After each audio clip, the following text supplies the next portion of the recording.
The spinal column, or backbone, is one of the most important parts of your body. It provides the main support, allowing you to stand upright, bend, and twist.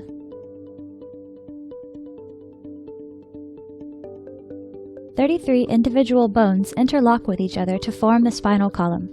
The vertebrae are numbered and divided into regions. C1 through C7 cervical vertebrae form your neck, support your head and neck, and allow you to nod and shake your head. T1 through T12 thoracic, that's the 12 vertebrae that are joined by ribs to form your rib cage. L1 through L5 lumbar, your 5 sturdy lumbar vertebrae carry most of the weight of your upper body and provide a stable center of gravity when you move.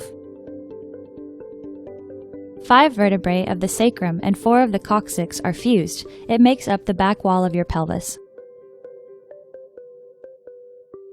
Between each of the movable vertebrae is located the intervertebral disc. Intervertebral discs consist of a thick outer layer with a crisscrossing fibrous structure, annulus, that surrounds the soft, gel-like center, the nucleus. Discs function like shock-absorbing springs. The annulus pulls the vertebral bodies together against the elastic resistance of the gel-filled nucleus. When you bend, the nucleus acts like a ball bearing, allowing the vertebral bodies to roll over the incompressible gel. Each disc works in concert with 2 facet joints, forming a spinal motion segment. The biomechanical function of each pair of facet joints is to guide and limit the movement of the spinal motion segment. The surfaces of the joint are coated with cartilage that helps each joint move smoothly. Directly behind the discs, the ring-like vertebral bodies create a vertical tunnel called the spinal canal or neural canal. The spinal cord and spinal nerves pass through the spinal canal, which protects them from injury.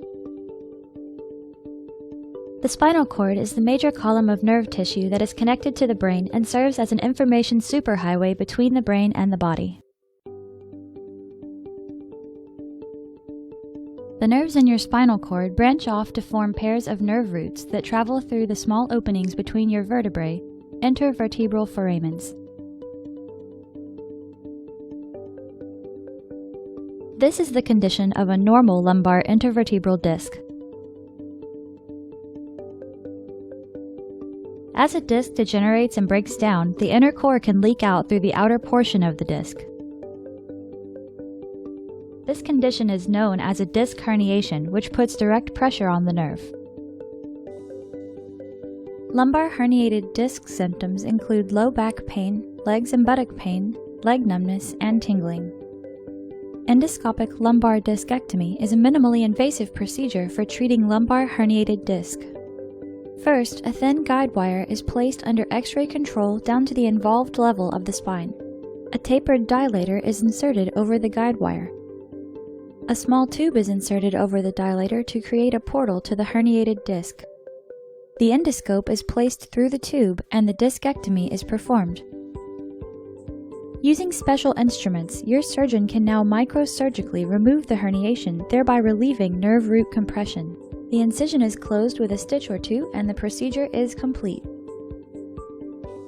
Advantages of endoscopic lumbar discectomy include the following: minimally invasive, short recovery, high success rates, minimal to no blood loss, preservation of spinal mobility, small incision and minimal scar tissue formation. Patients are typically able to go home in a few hours.